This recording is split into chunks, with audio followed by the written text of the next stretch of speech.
So this morning the new texts came out on November 21st, and there is a lot of language on finance across the texts from different perspectives and thematic areas, and we'll provide a quick update about that, the big finance issues that have come up.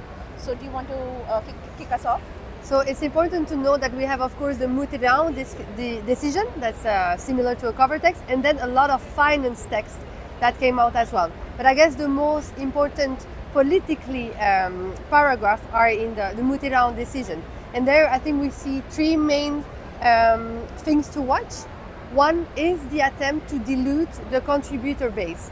That came obviously from developed countries, and Avantika will explain you more what this is about.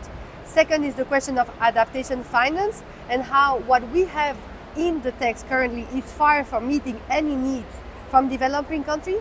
And thirdly, the question of public provision and Article 9.1 that's appearing in the text but actually not really moving the needle.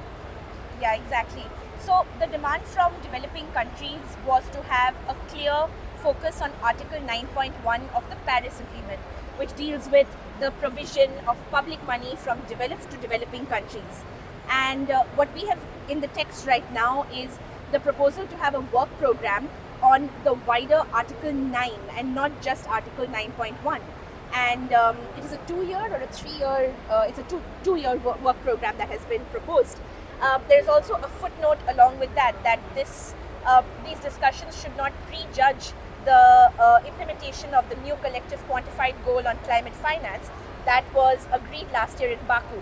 So all of this it's a problem, because you can have a space to discuss finance issues, but they can be all kinds of far-ranging discussions when the core demand is to keep the focus on public money from developed to developing countries. And of course we want to have it in relation to the NCQG.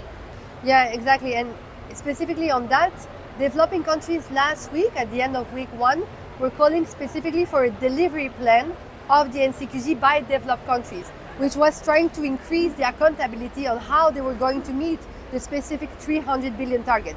That hasn't materialized in the text. What has materialized, on the contrary, is a decision, and you know, decision wording in the UNFCCC is the highest standard that you can get, but a decision to scale up finance in line of the 1.3 trillion target, which actually does not mean anything, because to reach the 1.3 trillion target, we have all actors responsible to do it, right? And when you have all actors responsible, it means that nobody is really accountable for it, specifically not the Global North.